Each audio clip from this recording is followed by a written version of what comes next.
Assalamu alaikum everybody. Welcome to Gen Z English Academy. I am Shohidul Islam Shoikat, student of Dhaka University.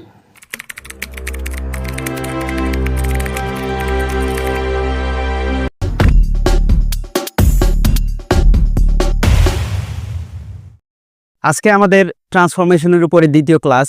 প্রথম ক্লাসটি আমাদের ছিল identification, simple, complex and compound sentence কিভাবে identify করা যায় তার উপরে আমাদের প্রথম ক্লাসটা ছিল।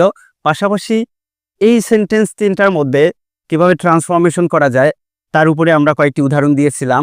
আজকে আমরা আমাদের প্রথম যে নিয়মটা এখানে লিখেছি সেটা হলো সিন্স অ্যাজ হোয়েন যুক্ত কমপ্লেক্স সেন্টেন্সে দুটি ক্লোজের সাবজেক্ট একই হলে এবং দুটি ক্লোজে মেইন ভার্ব থাকলে সেটাকে আমরা সিম্পল এবং কম্পাউন্ড কিভাবে করব সেটা আজকে আমরা দেখব। চলো তাহলে আমরা এটা দেখি। দেখো, সিন্স অ্যাজ হোয়েন যুক্ত কমপ্লেক্স সেন্টেন্সে দুটি ক্লোজের সাবজেক্ট যদি একই হয় এবং দুটি ক্লোজে মেইন ভার্ব যদি একই হয় তখন সিম্পল সেন্টেন্সে কি করতে হয়? Verb plus ING, verb plus ING. প্রথম ক্লোজটার যে ভার্ব আছে সেই ভার্বের সাথে জাস্ট আইএনজি যুক্ত করে দিবা। আর কম্পাউন্ড সেন্টেন্স কি হবে? কম্পাউন্ড সেন্টেন্সে মাঝখানে একটা অ্যান্ড অথবা দেয়ারফর এটা যুক্ত করে দিবা। অ্যান্ড এবং দেয়ারফর এই কনজাংশন দুটির যে কোনো একটা আমরা যুক্ত করে দিব। চলো তাহলে আমরা এক্সাম্পলের মাধ্যমে আজকের বিষয়টা দেখি। চলো, এক্সাম্পল। চলো, এক্সাম্পল কমপ্লেক্স সেন্টেন্স। আমরা একটা কমপ্লেক্স সেন্টেন্স লিখব। দেখো, when he saw the police, the police, he ran away.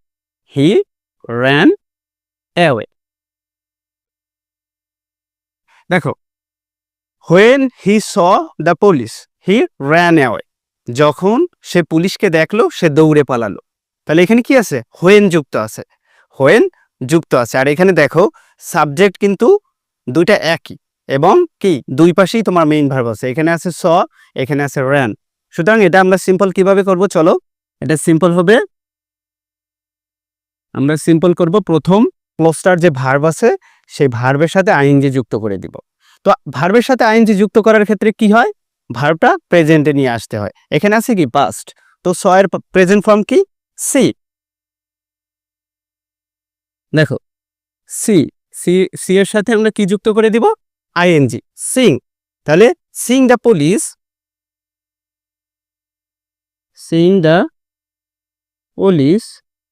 He ran away। দেখো, এখন এখানে দেখো Singh the police he ran away, এটা কেন সিম্পল সেন্টেন্স? দেখো, একটা সিম্পল সেন্টেন্সে কি হয় আমরা জানি, একটা সাবজেক্ট একটা ফাইনিট ভার্ব, বাট দুইটা মেইন ভার্ব কিন্তু পাশাপাশি বসতে পারে না। এই কারণে একটা মেইন ভার্বকে আমরা কি করে দিছি? Infinite verb. এটা ফাইনিট ভার্ব আর এটা কি ইনফাইনিট ভার্ব। ওকে, তাহলে দেখো এইখানে এটা কি, এখানে একটা সাবজেক্ট এবং একটা ভার্ব আছে, সুতরাং এটা কি একটা সিম্পল সেন্টেন্স। এখন এটাকে আমরা কম্পাউন্ড কিভাবে করব? চলো, কম্পাউন্ড জাস্ট মাঝখানে একটা অ্যান্ড অথবা দেয়ারফর বসাই দেব। চলো, তাহলে এখানে কি আছে? আমরা এই যে হোয়েন উঠাই দেব। শুরুতে কি লিখব? He saw the police and he ran away। দেখো কম্পাউন্ড কি হয়েছে এখানে? Compound he saw the police and he ran away। আমরা জানি কম্পাউন্ডে কি হয়? দুটি প্রিন্সিপাল ক্লোজ কনজাংশন দ্বারা যুক্ত হয়। এখানে কি এই একটা প্রিন্সিপাল ক্লোজ আর এই একটা প্রিন্সিপাল ক্লোজ, মাঝখানে কনজাংশন কি? অ্যান্ড। ওকে, তাহলে আমরা এটা শিখলাম। সিন্স অ্যাজ হোয়েন যুক্ত তিনটে নিয়ম আছে, আমরা একটা শিখলাম। এখন আমরা দ্বিতীয়টা শিখব। দ্বিতীয়টা হলো সিন্স অ্যাজ হোয়েন যুক্ত কমপ্লেক্স সেন্টেন্সে দুটি ক্লোজের সাবজেক্ট একই হলে এবং দুটি ক্লোজে এখানে বি ভার্ব থাকলে। কি? Be verb. এখানে বি ভার্ব থাকলে কি হবে? এখানে বিং হবে। কি হবে? বিং। সিম্পলি কি হবে? বিং। দেখো এটা কি সিন্স অ্যাজ হোয়েন যুক্ত কমপ্লেক্স সেন্টেন্সে দুটি ক্লোজের সাবজেক্ট একই হলে এবং দুটি ক্লোজে বি ভার্ব থাকলে সিম্পল করার ক্ষেত্রে আমরা কি করব? বিং বসাবো। কি বসাবো? বিং। এবং কম্পাউন্ডে আমরা কি বসাবো? সে আগেরটাই অ্যান্ড অথবা দেয়ারফর। তাহলে চলো আমরা এক্সাম্পল দেখি।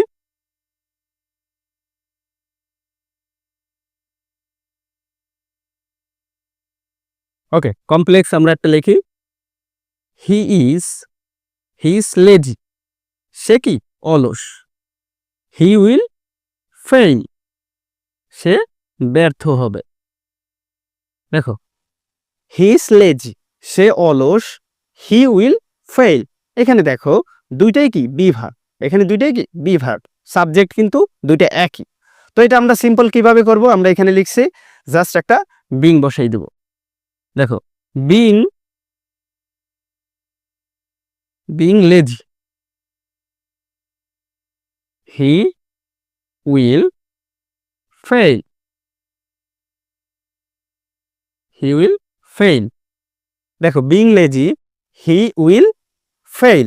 এখন এইখানে দেখো, এখানে সিম্পলে কি? সিম্পলে একটা সাবজেক্ট এবং একটা ফাইনিট ভার্ব আছে। আর এটা কি? একটা নন ফাইনিট ভার্ব। এটা কি? Non finite verb. ওকে, তাহলে আমরা কম্পাউন্ড কিভাবে করব? কম্পাউন্ড জাস্ট মাঝখানে একটা অ্যান্ড বসাই দেব। He is lazy, he is lazy and he will fail. Okay, তাহলে আমাদের নিয়মের সাথে কি তিনটাই মিল আছে। ওকে, তাহলে আমরা সিন্স অ্যাজ হোয়েনের দুইটা নিয়ম শিখলাম। এখন আমরা 3 নাম্বার নিয়মটা শিখব। 3 নাম্বার নিয়মটা কি? সিন্স অ্যাজ হোয়েন যুক্ত কমপ্লেক্স সেন্টেন্সে দুটি ক্লোজের সাবজেক্ট ভিন্ন হলে। এতক্ষণ কি ছিল? একই হলে। এখন কি? ভিন্ন। এখন ভিন্ন। সাবজেক্ট দেখো ভিন্ন হলে, ভিন্ন হলে কি হবে? সিম্পল করার ক্ষেত্রে আমরা কি করব? দেখো, সিম্পল করার ক্ষেত্রে আমরা সাবজেক্ট বসাবো। Subject plus being plus adjective. Simple করার ক্ষেত্রে subject plus being plus adjective plus subject plus extension plus extension. আর কম্পাউন্ডে কি? অ্যান্ড এবং দেয়ারফর। এটা ঠিক থাকবে। তো চলো আমরা এক্সাম্পলের মাধ্যমে বিষয়টা দেখি।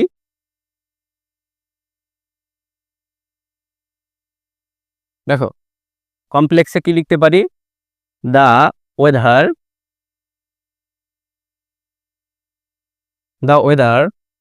ওয়াজ bad. The weather was bad. We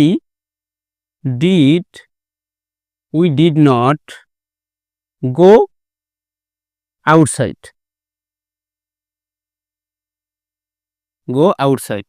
দেখো, the weather was bad, we did not go outside. এখানে দেখো দুইটা ক্লোজের সাবজেক্ট কিন্তু আলাদা। একটা আছে কি? দ্য ওয়েদার, আর একটা কি? উই। তাহলে দুইটা ক্লোজের সাবজেক্ট আলাদা। তো দুইটা ক্লোজের সাবজেক্ট যখন আলাদা হবে, এখানে কি হবে? এখানে হবে as the weather. As the weather was bad, we did not go outside. তাহলে এখানে সিন্স অ্যাজ যুক্ত আছে। তো as the weather was bad, we did not go outside. এখন দুইটা সাবজেক্ট যেহেতু আলাদা, এক্ষেত্রে আমরা সিম্পল কি করব? শুরুতে কি করব? এক সাবজেক্টটা নিয়ে আসব। The weather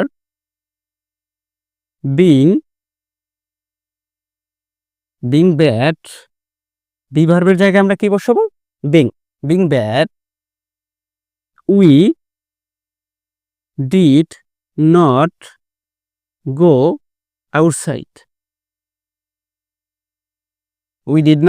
outside. এখন কম্পাউন্ডে আমরা কি করব? মাঝখানে একটা অ্যান্ড অথবা দেয়ারফর বসাই দেব। চলো তাহলে এটা আমরা লিখি। The weather was bad. Therefore, সুতরাং, we did not go outside. We did not go outside. দেখো, we did not go outside. তাহলে আমরা সিন্স, অ্যাজ, হোয়েন যুক্ত কমপ্লেক্স সেন্টেন্সের তিনটা নিয়মই আমরা শিখলাম।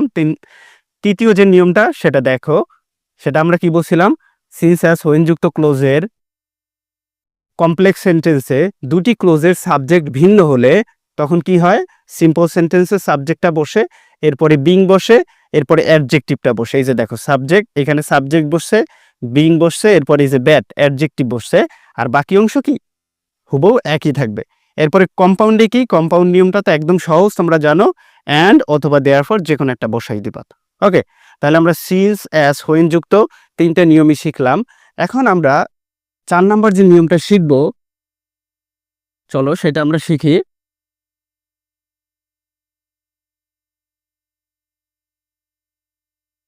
4 নাম্বার নিয়মটা হলো সো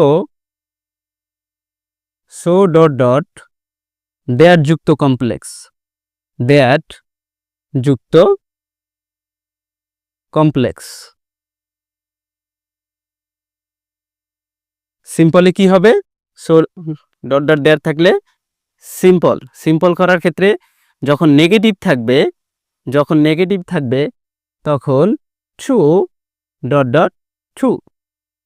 এরপরে অ্যাফার্মেটিভ হলে কি হবে, দেখো অ্যাফার্মেটিভে কি হবে, অ্যাফার্মেটিভ হলে এনাফ ডট ডট ট্রু। আচ্ছা দেখো, আর কম্পাউন্ডে কি হবে,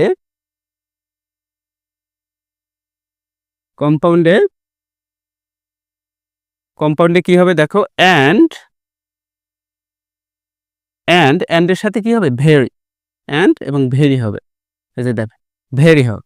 তো চলো আমরা এক্সাম্পলের মাধ্যমে বিষয়টা দেখি। তার আগে দেখো, সো ডট ডট দেয়ার যুক্ত কমপ্লেক্স সেন্টেন্স, বিষয়টা কি, সো ডট ডট দেয়ার যুক্ত কমপ্লেক্স। এটা সিম্পল করার ক্ষেত্রে কি হবে, যদি সেন্টেন্সটা নেগেটিভ হয় তখন কি হবে, টু ডট ডট টু, আর যখন অ্যাফার্মেটিভ হবে তখন কি হবে, এনাফ ডট ডট টু। আর কম্পাউন্ডে কি, অ্যান্ড বসবে, মাঝখানে কি অ্যান্ড বসবে, আর একটা ভেরি চলে আসবে। তাহলে চলো আমরা এক্সাম্পলের মাধ্যমে দেখি। কমপ্লেক্স দেখি, he is so weak, he is so weak that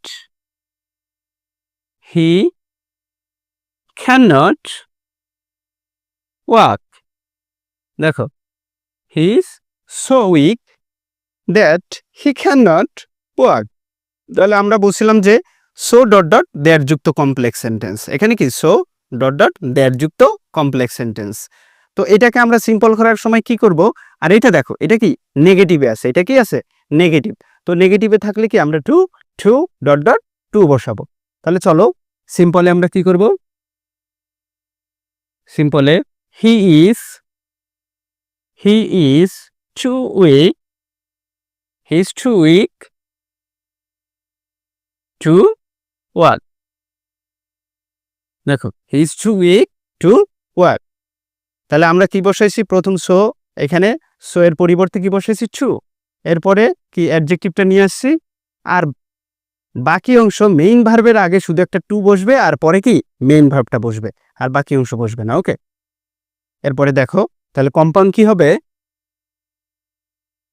compound দেখো, he is very weak, he is very weak. দেখো he is very weak and he cannot walk. তো দেখো কম্পাউন্ড কি, আমরা বলছিলাম যে কম্পাউন্ড হবে অ্যান্ড এবং ভেরি চলে আসবে। তো এখানে কি আছে, হি ইজ ভেরি, সে এতই দুর্বল যে, হি ইজ ভেরি উইক, সে খুবই দুর্বল, and he can not walk, এবং সে হাঁটতে পারে না। কমপ্লেক্সে কি ছিল তোমার, হি ইজ সো উইক, সে এতই দুর্বল, দ্যাট যে, হি ক্যান নট ওয়াক, সে হাঁটতে পারে না। তো সিম্পলটা আমরা কি নিয়ে আসি, he is too weak to walk, সে এত দুর্বল যে সে হাঁটতে পারে না। তাহলে আমরা সো ডট ডট দ্যাট যুক্ত কমপ্লেক্স সেন্টেন্সকে কিভাবে সিম্পল এবং কম্পাউন্ড করা যায় সেটা আমরা শিখলাম। তো সর্বশেষ আমরা যে নিয়মটা শিখব সেটা হলো দ্যাট, শুধু দ্যাট যুক্ত কমপ্লেক্স সেন্টেন্স। দেখো দ্যাট যুক্ত কমপ্লেক্স সেন্টেন্স কিভাবে সিম্পল এবং কম্পাউন্ড করবা। তার আগে আমি আরেকটা বিষয় বলি, তোমরা এখানে বলতে পারো যে এই যে অ্যাফার্মেটিভ থাকলে যে এনাফ কখন হবে। যেমন আমরা যদি এখানে লিখি যে he is so strong, he is so strong that he can do anything, he is so strong that he can do anything, সে সব কিছু করতে পারে, সব কিছু করতে পারে। এখন এইটাকে যখন তোমরা সিম্পল করবা তখন কি করবা, he is enough strong, he is enough strong, he is enough strong to do anything, মানে সে যথেষ্ট পরিমাণ শক্তিশালী যে কোনো কিছু করার ক্ষেত্রে। ওকে, আর কম্পাউন্ডে কি সেম নিয়মই থাকবে। তাহলে চলো আমরা এটা শিখি যে দেয়ার যুক্ত কমপ্লেক্স সেন্টেন্সকে কিভাবে সিম্পল এবং কম্পাউন্ড করা যায়। চলো, তো তোমার সিম্পলে কি হবে, সিম্পলে কি চলে আসবে, টু প্লাস ভার্বের বেস ফর্ম, প্লাস ভার্বের বেস ফর্ম, ভার্বের বেস ফর্ম। দেখো ভার্বের বেস ফর্ম, বেস ফর্ম চলে আসবে। আর কম্পাউন্ডে কি আসবে, অ্যান্ড চলে আসবে। কম্পাউন্ডে কি অ্যান্ড, মাঝখানে কনজাংশন হিসেবে অ্যান্ড চলে আসবে। তাহলে চলো আমরা এক্সাম্পলের মাধ্যমে বিষয়টা দেখি।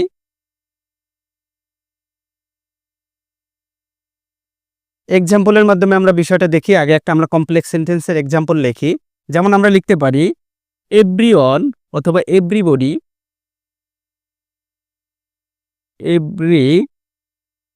Everyone should know that man is mortal, man is mortal. দেখো এখানে আমি কি লিখলাম যে everyone should know, everyone should no, প্রত্যেকের জানা উচিত, দ্যাট মানে প্রত্যেকের জানা উচিত যে ম্যান ইজ মর্টাল, মানুষ মরণশীল। তাহলে দেখো এটা কি একটা কমপ্লেক্স সেন্টেন্স। দ্যাট কি এখানে, এখানে দ্যাট কি কনজাংশন হিসেবে বসছে, এখানে দ্যাট কি হিসেবে বসছে, কনজাংশন হিসেবে। তাহলে এই পাশে কি, এই পাশে একটা ক্লোজ আর এই একটা ক্লোজ। তো এখন দ্যাট যুক্ত কমপ্লেক্স সেন্টেন্সকে আমরা কি করব, সিম্পল। সিম্পল করার ক্ষেত্রে কি করব আমরা, দেখো প্রথম ক্লোজটা লিখব everyone should, everyone should know, everyone should know. এরপরে আমরা কি করব, everyone should know man is to be mortal, man, দেখো ম্যান, এরপরে কি আমরা ভার্বের বেস ফর্ম নিয়ে আসবো, ম্যান টু বি মর্টাল। আর একটা জিনিস মাথায় রাখবা, এই যে বেস ফর্ম কি, যে ফর্মের সাথে এস বা ইএস আইএনজি কোনো কিছু যুক্ত হয় না সেটা হলো বেস ফর্ম। কিন্তু আমরা প্রেজেন্ট ফর্ম পাস্ট ফর্ম বললে কি সেটা পরিবর্তন আছে। যেমন বি কি বেস ফর্ম। এরপরে বি এর যদি আমরা বলি প্রেজেন্ট ফর্ম কি এম ইজ আর, এরপরে যদি পাস্ট ফর্ম বলি ওয়াজ ওয়ার। সুতরাং কি বি হলো এখানে ভার্বের বেস ফর্ম। এখন এটাকে আমরা কি করলাম, সিম্পল করলাম। সিম্পল শেষে আমরা কি করব, কম্পাউন্ড। কম্পাউন্ডে কি করব, মাঝখানে জাস্ট একটা অ্যান্ড বসাই দেবো, everyone should no and man is mortal. দেখো everyone should know and man is murder. ওকে, দেখো আমরা আজকে কয়টা নিয়ম শিখলাম, আমরা আজকে 5টা নিয়ম শিখলাম। এখন আমি তোমাদেরকে কয়েকটা বিষয় বলবো যার মাধ্যমে তোমরা সিম্পল, কমপ্লেক্স এবং কম্পাউন্ড সহজে আইডেন্টিফাই করতে পারবা। কয়েকটা মার্কার্স বলবো, মানে চিহ্ন, যেটার মাধ্যমে তোমরা সেগুলো আইডেন্টিফাই করতে পারবা। তো চলো সেটা আমরা দেখি।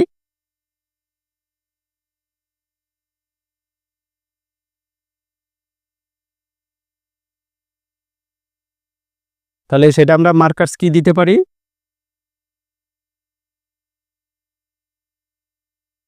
মার্কার্স হিসেবে কি দিতে পারি, যেমন আমরা কম্পাউন্ড কিভাবে চিনি,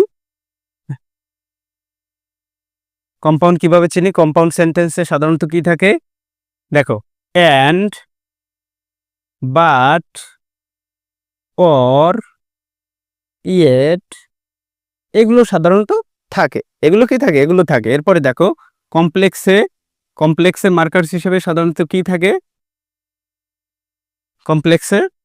থাকে, সিন্স, অ্যাজ, হোয়েন, ইফ,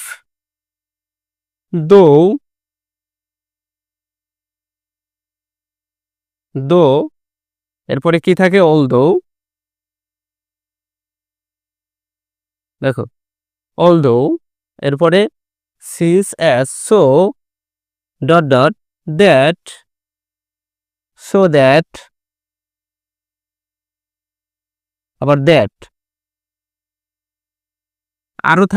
আরো অনেকগুলোই থাকে, এগুলো খুবই কমন, এই কারণে আমি এখানে তোমাদের এই মার্কার্সগুলো দিলাম। ঠিক আছে, এগুলো তোমরা মাথায় রাখবা, খাতায় তুলে রাখবা, আর খাতায় তোলার পরে বিষয়গুলো প্র্যাকটিস করবা, তাহলে তোমাদের জন্য এই বিষয়গুলো খুবই ইজি হবে।